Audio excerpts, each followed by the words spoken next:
Just wanted to introduce Burnout. It's something I feel like every creative that I know has kind of brushed up against in a minor or an incredibly major way. I have had a multitude of both. There have been seasons of life where I love my job. The fact that I get to, if you don't know, I'm a director. I do photo, video, I have a production company, all that kind of stuff. There's times where I love my job. There's also times where I really just want to be a barista at Forevermore and not talk to a single client again in my entire life. There's some clients here tonight, and so forgive me. You know who you are, though. But it can be sometimes really painful, not because like we don't love what we do, but because we really do love what we do. This fire, as cheesy as it is a reminder that creativity has to be stoked. And if left alone or just like beat to heck, it will go out. And so that's a lot of conversation tonight. We've got this beautiful sweet boy here, Harrison Shook. Want to introduce Harrison. He is someone who is actively living in that tension that we're talking about. Harrison is a Nashville-based director, artist extraordinaire. Also owns a production company here in Nashville called Imago, how do I say it? Imago Divina. Thank you, baby. It means the divine image in Latin. He's so creative. I'm just going to read this so I don't butcher it.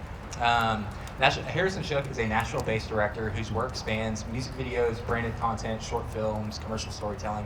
He owns a production company called Imago Divina, which has collaborated with major artists, labels, brands, and his work has reached millions of people across multiple platforms.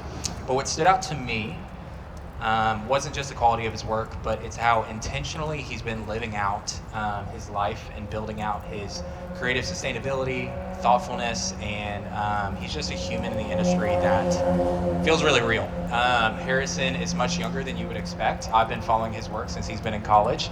He's much younger than me, which makes it's weird that I feel old. But he's somebody who I think embodies a really healthy balance of creativity, wellness, and feeling like deeply convicted and passionate about what they're doing. And so I'm so excited that he's here tonight. Harrison, is there anything that you want to tell people before we get started? I'm honored that you would say I embody balance, because that probably isn't the case. It definitely hasn't always been the case, and the people closest to me can attest to that. But I'm grateful that I can speak with some intimate experience to things like burnout. But yeah, man, thanks for the kind words, and I'm honored to be here. This is super, super sweet.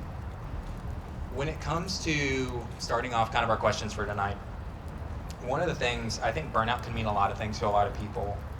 Harrison, when you hear the word burnout, what does it actually look like for you? Not just creatively, but also like physically and emotionally. Yeah, man, I think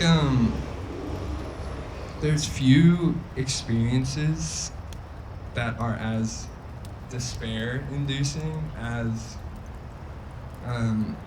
doing the things that typically enliven you or like animate your being or make you feel like yourself, and for them just to not connect in the way they typically do. And that's an experience that I know really intimately, to like watch the film that always gets you feeling alive again, and for it to just not land, or to listen to the song and it just doesn't work, and to sit in that place for a really extended period of time can be really deeply demoralizing. I've been thinking about this a lot recently because we're entering into a new year, and it's pretty natural to want to set our attention ahead at where we're walking, and also thinking about where I was a year ago at this time. And exactly a year ago, I had just gotten engaged, which is awesome. Woo!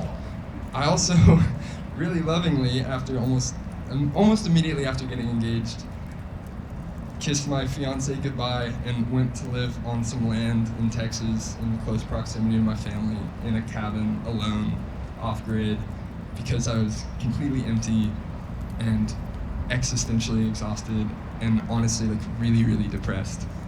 And I thought that a month of solitude and reading poetry and watching movies and having like all the me time in the world was gonna be the salvation that I needed. And through that experience, and in the year since, reflecting on that experience, and especially in the 6 months or so since being married, I started thinking kind of differently about all of that. I can only speak for myself, and I'm sure that this isn't the case for everyone, but I know that for me, burnout, or this kind of like deep exhaustion, is really a symptom, honestly, of my own self-obsession and my own narcissism. It usually doesn't stem from like working too hard or not taking good enough care of myself. Obviously that's huge and that's a part of it, but I found that for me, it's living in an echo chamber that says my ambition and my dreams and my projects and my goals are the most important thing in the universe, and I can and will sacrifice anything on the altar of my career. And I've had to unlearn that a lot. There's a temptation to say like, man, I'm exhausted and so I need more me time. And honestly, this is not at all answering the original question. It's fun though, keep going. Thanks, man. I don't know, dude. I think I've just learned that reorienting what you're working towards for something that's bigger than you are. Right now, that's mainly my marriage and my family and things like that. That's what's provided the change, more than like going to get a massage or like ramping up my meditation practice, which are all really, really good things. But I think that's been the biggest revelation about that. Also, more to the original question, what it looks like for me physically, I am someone who has like a real predisposition towards depressive states, and those two experiences go really hand in hand. And so like you said, burnout can be a small, it's the end of the week and I don't really want to, I just need a nice long weekend, or it can be as big as like, this is a threat to your life. And I know that really intimately too. And so it's interesting that I have found that actually just trying to have the interior monologue be less about I, self, has been like the biggest thing in the last year to alleviate a lot of that. Long-winded answer. Oh, man. That's what we're here for. I want to get a TED Talk out of you after every question. But I think that was enlightening for me to hear, because living in this world of building real rock, and so much of it's about like wellness, and like typically when people think about wellness, it's beautiful things like running or eating really healthy or all of these like resolutions that we're talking about, and like friendships. But it's interesting that in this area of burnout, that the kryptonite sometimes to your specific experience to burnout, and I would have to say mine as well, is whenever I like turn my eyes from myself to others, and start like releasing this tension of like, oh, my thing has to work, this piece of art has to work, and then whenever you're able to like open up to other people, it's kind of this counterintuitive filling of your own cup. Yeah. I think that's just a fundamentally exhausting place to be, like believing that the project that you're working on, that somehow like all of the cosmos is going to live or die based on if you do the work. And what we do is important. Like making things really matters, and I believe that like art or whatever your medium is really, really, really matters. And also relationships really, really matter, and like giving of oneself really matters, and wellness really matters. All these things are really, really important. But it's sometimes it's not quite as simple as just like taking some time for yourself, which is hard to hear, I think. No, 100%. And I think that's where like there's so much nuance to it. And then it's also so individual and personal. Yeah, totally. To where like 10% of that works for me, that works for you at 80%. And so it's just like learning ourselves to like see what works for us. But like that's where I think these conversations are so interesting, because there is so much to, oh, okay, well I'm gonna apply that little bit to my life, and it might not be a 180 shift, but it's a little bit of a difference that can stack up over time. And when it comes to like burnout, like was there a moment in your career when you realized you had to change the way that you were doing things? There's been so many, and there was probably, most of my life through college I was pretty singularly focused on like becoming a director, becoming a filmmaker, and I was going to school at the same time, and my only aim and ambition was whatever my personal goals were, and so there wasn't really a system of people who I would allow close enough to me who would see when I had totally exhausted myself. So to say, for years I went through cycles of it, and then when me and Molly started dating, and certainly, you know, as we got engaged and things like that, suddenly there was someone close enough who could serve as a bit of a mirror and speak honestly into my experience. And I just remember in the midst of projects that I'm still deeply, deeply proud of, and they're my favorite things I've ever made, what people don't know is that, you know, on long nights editing those or in pre-production or whatever, literally I was like in the fetal position with Molly like holding me and consoling me, and this isn't an exaggeration. It's just, I was a shell in making those. And honestly, when we got engaged, this was a big reason why I went to the cabin, is I said, okay, something does have to change, because I can't commit my life to this person and still show up as a shell of a man. So there's been numerous projects, and look, dude, the hard thing is the lowest points of my life have been when I've been making the things I'm most proud of, to this point. And I don't think that necessarily has to be the case, but I've had to unlearn a lot of bad habits, and for the last year or so, a lot of that has been pretty intentionally saying, I might not make my magnum opus right now, because I need to like fix some deep stuff in my life. And there will be a time, I think, where I'm able to grow into working in a more healthy capacity, where I can make the work I'm really, really proud of and still live a more healthy, beautiful life. But I had trained myself on, you know, over caffeine and staying up through the night, and my favorite place to exist was in like a weird state of mania when I had like, I don't know, man, it's weird, and you can't exist in that place forever. So I've had to unlearn a lot. Yeah, and I mean, what I hear in that is a learned need for community, that like you can't do it alone. Like being able to have these intimate relationships that are near, that know you well enough that when something's off, and even before you know, you're like, hey dude, what's up? And you're like, what is that? Oh crap, I'm like off my rocker right now. Yeah. And so I think that's a huge call out that you've definitely had with Molly in your life, and I think that's a beautiful way to, not everybody's married in the room to be able to have that, but I think that you can find that in like deep friendships that kind of truly like connect us and ground us. Yeah. That's amazing. And when it comes to like now in a slightly more healthy state, not that we're at the end by any means, but like what are some of like the routines and rhythms that like help you stay, I guess what we call like creatively alive right now? Yeah, man. I definitely thrive on structure, and I was just talking about this with Ella, but I think for me, trying to live as simply and as essentially as possible is really important. I'm so grateful to be here right now. I don't go to a ton of events because they can be kind of draining, and I'd love to go to bed early, and that's a big thing. That's why this is over at 8:30. Yes, dude, I love it. I can be asleep by 9 p.m. tonight, and it's gonna be so sick. I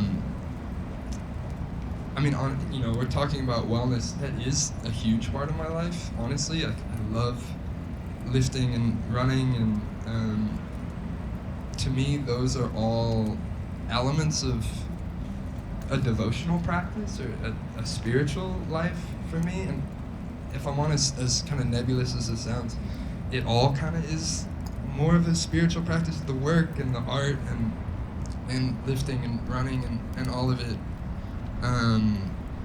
It kind of bottles down, I think, ultimately to like, this is what I have to offer God. Like, this is the very best of me. And it's not much, but it's kind of what I have to give. And it's interesting because the lines, even though life is very structured, where maybe like wellness ends and work begins and prayer ends and begins all actually gets kind of blurry. My hope kind of is that it all is a form of prayer. I think, yeah, that's 1,000-foot thing. I didn't get into any. No, but I love that, and I think like something that ties in with is oftentimes I think we often, I have in the past, and I've talked to a lot of other people who think that as humans we can folder a whole bunch of stuff, or like have cubbies for different parts of our lives where it's work's over here, family's over here, friends are over here, play is over here, wellness is over here, and none of them intertwine. But I think so much of what you're saying when it comes to like your spirituality, your wellness, your creation, your making, all of those kind of things are so intertwined. And what I would say about like wellness, to echo that, is like the verbiage I've always had is like it feels contagious. Like when I am disciplined and like wake up and like don't hit my alarm 12 times, I'm finding myself with a little bit more like encouragement to create the thing, or a little bit more boldness to say hello to that other person. To echo what you're saying, like it really is all together, even though sometimes we want to separate them. Yeah, man. How you do anything is how you do everything, as it said. I like to think if I show up for my wife with a certain amount of integrity and loyalty, that will transition over to how I show up to work. A lot of it is about self-belief, I think, to be able to like look in the mirror and say I'm the sort of person who at least tries to show up this way. But yeah, I don't think we can compartmentalize in that way. Maybe some can, again, but I certainly don't have that skill. Me either, Bo. And I think like you kind of touched on like this idea of like within creativity there's this desire to make really great things, but that can also become a pressure pretty quickly, especially in a world of social media where like you're kind of only as cool as your most recent post to a lot of people, and there's this kind of like overextension, but then there's also this like healthy pressure of like a desire to create. How do you kind of walk in that kind of duality, that tension between an excitement to create, but also this fear of what other people think, like that kind of world of like external pressure, internal pressure, and like what's the healthy medium of creating for yourself while also kind of having a job too? Like how does all that kind of swirl together for you? Yeah, man. I mean, I think call it pressure and motivation or whatever. I think it's actually really important. I think we need heroes to look to, like religiously. I think we need saints, and like artistically, I think we need people that just examples that we can kind of try to walk towards. And I think there should be a certain amount of, again, you can call it pressure within that. I've heard the language of kind of discerning between being driven and being drawn. You know, in some ways, to be driven is to kind of be like pushed towards something, whereas to be drawn, to be like called or summoned towards something. And that's something I've been trying to think about when it comes to work, even as simple as, you know, I get reached out to about working on a particular project and just asking like, am I being driven towards this, or am I being drawn? Am I being summoned? And for me, the latter, to be drawn towards something, is maybe more enticing. Both of those in a way are, I suppose, external, but to me, there just feels like such a difference between being pushed in a direction versus like having a hand held out to you, offering like, hey, come, let's embark on this. But yeah, man, I mean, I think we need to surround ourselves with a community. Other language I've been granted from my wife is the difference between being called out and being called up. And we need people in our lives who will look at you and say, Harrison, I'm gonna call you up here. You can give more. You can show up in a different way, which is very, very different than having people in your life who will point the finger and tell you how bad you are at everything and then sort of walk away. And so I'm trying to be we're trying to be a family that calls people up rather than calling people out. And I think that's something to seek if you don't have that yet. There's a lot there. I'm trying to condense it. I think, one, community's massive. Two, there's this space of like, how do we live in this balance of being creative, and a lot of us being creative professionals live in that duality between drawn to something but also driven to because financials, like you just have to do a job. I think that's also the duality of life where it's like, man, this kind of sucks, but like, gotta go get my bag, you know? Like, and it's not even just in like like kind of padding the bank account. Like sometimes you just gotta pay your bills. And so it's like walking in this like very open-handed juxtaposition of like, my joke is like getting to a really healthy place one day of where like one shoots for the for the heart, the other one's for the wallet. Like if you can get to a healthy duality of like those two things, and that's like the dream. Because I mean, unless you're in this 1% where like every job you do is for your heart, and then you just happen to make a bunch of money, that's special. But for all of us in the middle, it's the balance. Like how do you approach that? Man, I will report back someday. Cause yeah, dude, it's really tough. I'm really grateful that I would say 99% of the work that I get to be a part of, I'm actually really proud to be a part of. One, I don't do stuff that blatantly compromises my values. And I think you do have to know where to draw lines in whatever domain you're in. But yeah, I'm not like on fire about every gig, because you do have to make money. I've spent a lot of time wondering, actually, what should that look like? Should I just make art for the joy of it, and should I just get another job or go back to school and figure it out from there? Like, I've thought about all of that. I also I own a production company, and we're like trying to work, and I'm trying. Amen. All y'all out here, just want to let y'all know we're trying to work. Yeah, for real. So it's hard, man. I really don't know how to balance that, but I'm really grateful that I do have people in my life. Molly will say, hey, when are you going to make that short film that you keep talking about? I know it's going to take resources, I know it's going to take time and attention, but I'm granting you permission to do that. To have people in my life who will check in on me in that way is really huge. But I'm trying to learn how to navigate that, dude. I just turned 24, and like I'm not that good with money by nature, and like we're figuring it out. I don't know how to do taxes really. Like we're making it work. That's all right, baby. Hey, again, you've got a lot of time to figure that out. But like one of the things that you brought up, that was like almost in a way was like setting boundary because of like values. Yeah. Like, hey, that goes against what I like believe, or like values. Like, what would you say are like other boundaries that you've created to kind of like protect your wellness, to protect your mental, to protect your creativity, outside of just like, hey, that doesn't really align with who I am, like shoot-wise, content, whatever. What are other ways that you feel like you've created boundaries for yourself to creatively thrive?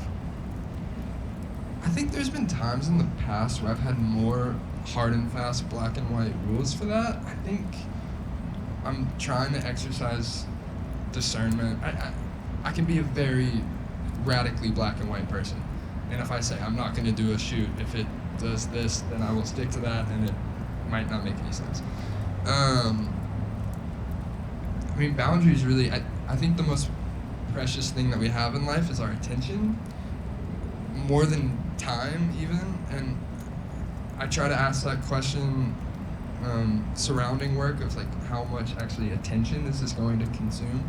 Is this going to consume my waking mind? Am I not going to be able to be present for my wife and my loved ones? That's something I think is actually really important to ask. And there are some times where I will willingly say, hey, this is actually going to consume a lot of attention, and that's worth it because we're going to do something really beautiful. That's necessary. I mean, I think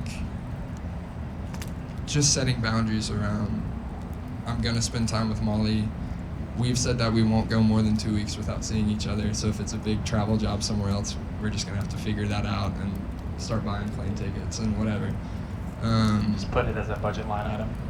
Yeah, we're trying to get there. That's man, the aim one day is like, if I'm going, wife and kids are going too. We don't have any kids right now, but one day. But that's the goal. But I do think, like I said earlier, being really clear on what is essential in your life and protecting that as best as possible. And I have had to learn to not be so overly rigid that I end up just not helping anybody out. I think that's, I agree a lot with the black and white. When I commit to something, it's like all out or like I don't care. I struggle with the in-between, but I think that idea I had while you were talking about the black and white is like, instead of it necessarily being black and white, like trying to figure out what your like dark gray is, to where it's like not just like wavering in the middle, but like, hey, this is my like normal practice, this is what I'm going to aim to do, but realistically there's sometimes where you have to bend. And so giving yourself a little bit of grace kind of in the in-between, where it's like, I'm going to aim to not take meetings before 10 a.m. because I really value my mornings, or whatever that practice looks like, but also realizing like it's impossible, more than like, it's possible, but like there's going to be times where you need to do that, and giving yourself with a little bit of grace in the in-betweens, where it doesn't have to be so black and white that you either like, you never get a good coffee meeting, or you like feel like you're going against yourself in that way. Yeah, totally. Well, to kind of like, I've got other questions, but I don't want to take too much more of our time. When it comes to a sustainable creative life, I think that all of us are here and curious about like, how do we live in this duality of like, not always having to be on the way to burnout at some point, and it being inevitable to burnout, and then having to build ourselves back up. Like, what does a sustainable creative life look like, honestly, to you? And like right now, like not aspirationally, like not in a perfect world, but like what does a realistic, creative, sustainable life look like? Yeah, man.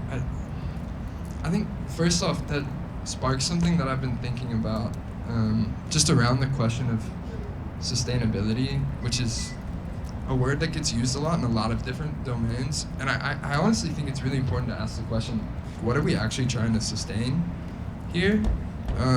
Because there's a temptation to, I don't know, maybe like cultivate a life around sustaining profit or creative output at the expense of all else, and that actually becomes a quite impoverished life. And so I think for me, I've just been trying to get really clear on like, okay, if I'm building practices and systems and habits that are going to sustain something, what is actually going to be built here? And if it's just to maximize money, or just to like make the most stuff possible, or get the most acclaim possible, maybe we need to rethink sustainability. Another thing I've been thinking about is there's a temptation to think about burnout as something went wrong along the path, and so we need to course correct. And I have looked back at my own life and said, no, actually that was the inevitable outcome of what you were sort of optimizing for, or what you were orienting towards. That was the natural system of what you were valuing, which again, for most of my life has been purely selfish ambition. Burnout was the inevitable end to that pursuit. And I think thinking about sustainability, what does that look like practically? It's trying to find opportunities just to step outside of that a little bit and to serve a little bit. Nashville has a really beautiful community with opportunities to serve, and I'd be happy to chat about like what that could look like with anyone if they're interested. But it's also just the people around you, small acts of love and kindness. Or if you have a devotional or religious practice, I think that fundamentally is what we're called for. I think we're created to worship, and we're made to live a life of devotion, and we are not the main character of that narrative. Praise God, what a gift. Having those things, I honestly think that's what sustainability looks like. Even though I do take my workout routine seriously and I wake up at the same time and whatever, thinking about sustainable practices, it's finding any opportunity to not have Harrison be the sole object of my attention. And I'm really bad at that because I'm naturally, I just tend to be a very selfish person. But we're trying to transcend that. I love you. I love you too, dude. That was really beautiful, and not what I expected to hear, but in a really cool way. And so I'm gonna call out. I lied. I want to ask one more question because I selfishly want to hear the answer of it. How do you separate the sense of worth from your output to just being? Because I think sometimes I can get in a position of, well, when the company's doing really well, I feel like I'm hot shit, for a lack of better terms. And when it's bad, I get in like a really like reclusive state where I think I get like very like tight-fisted and like Yeah. trying to bring stuff to the finish line or get really nervous or trying to be too controlling. All of that to come back to like where does your sense of worth come from as someone who creates and so many people see and can either praise or kind of talk crap about those creations? Yeah, man, it's tough because you bare your soul in something, and then whether it's like somebody online or the client or the people around you, and they're like, man, that wasn't all that great. You're like, great, that's literally all of me put into a project. I really appreciate that. That's a hard thing to hear. I honestly, it sounds really, really maybe trite and cliche, but I'm deeply grateful that from a young age, the people who loved me, particularly my parents, looked at me and said, you are eternally and cosmically beloved, no matter what.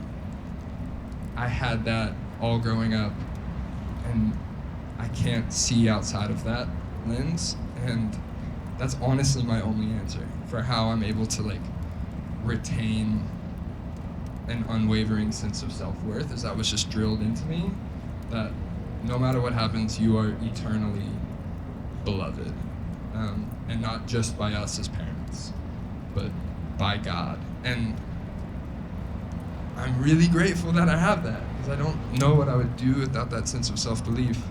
And I do lament the fact that that isn't the case for everyone, because I know it to be true. I know that everyone here, not to like make this church, but like everyone here is in that position. Everyone here is eternally and cosmically beloved, and that's so cool.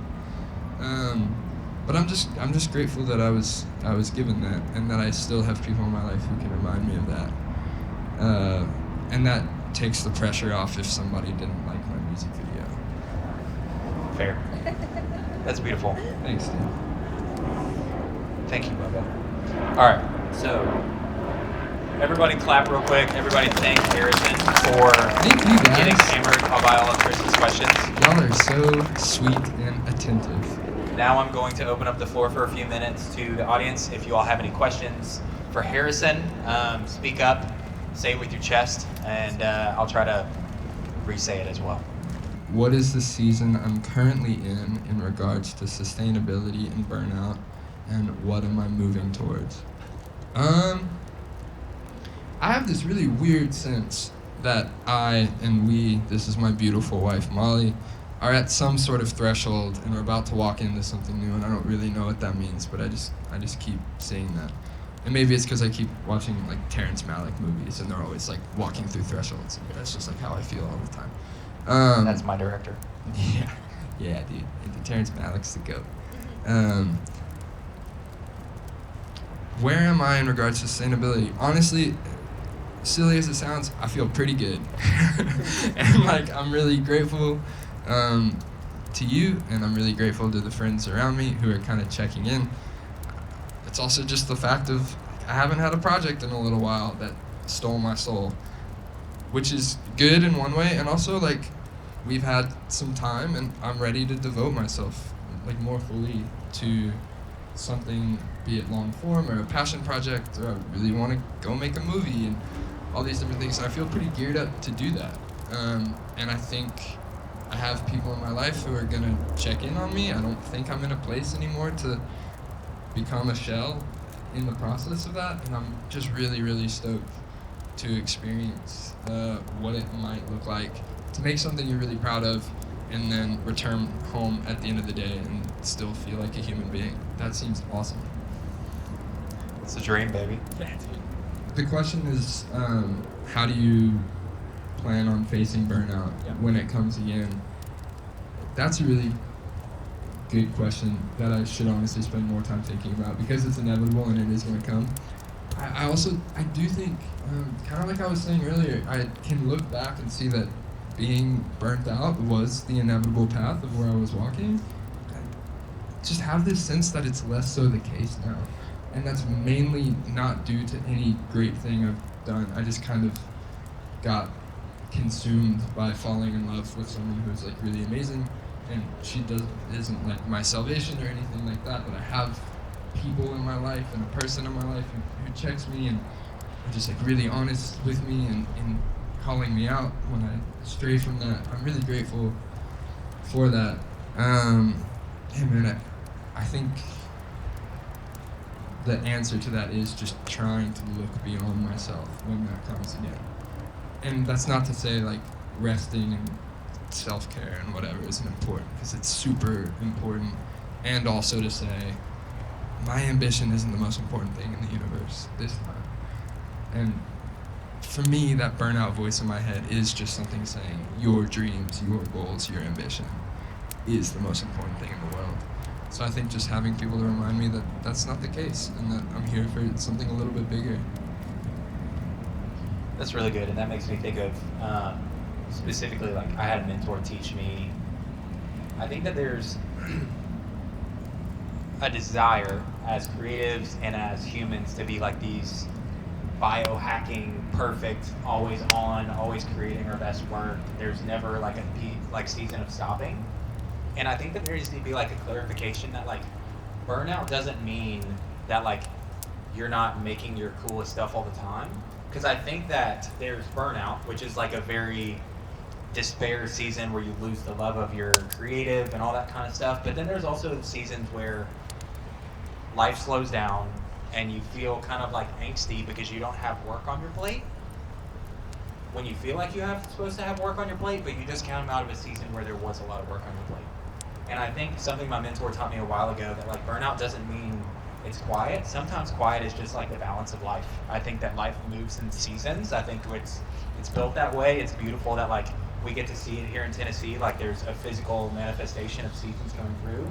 But as a creative, sometimes we're on that like side of the pendulum where we are unstoppable. We're making cool projects. Like we're hitting 1 million emails a day. We are like every call we take, it's crushing.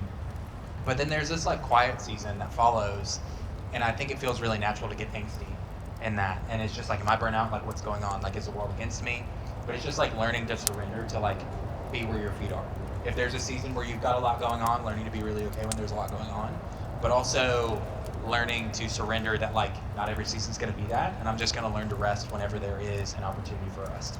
And I think that duality is kind of what you're speaking to, where like burnout doesn't have to be this like inevitable thing, but what is inevitable is that pendulum swing and learning to be really okay with like being submitted to what that looks like.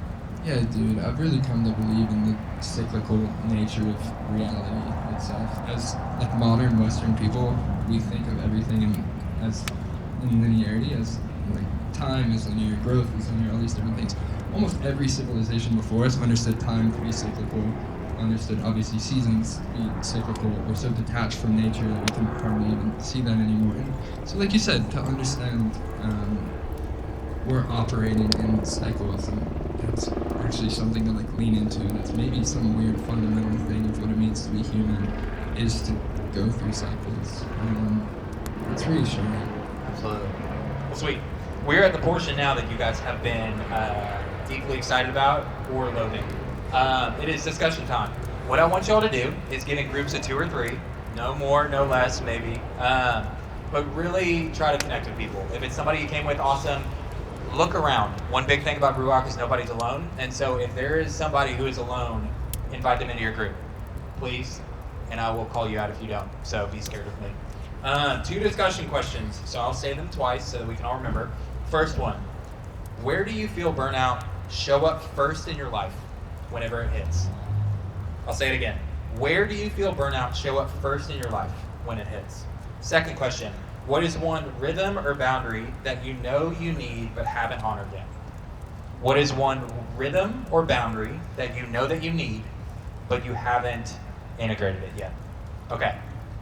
It's scary, but I promise you're gonna be okay. Everybody here is cool as hell, all right? So turn to your neighbors, 2 or 3 people at a time, say hi, connect. I'll give you a few minutes to chat, and then we'll come back together, and then you'll just be able to hang and have coffee or hot chocolate or whatever we have. We love you. We love you. We got a little force now.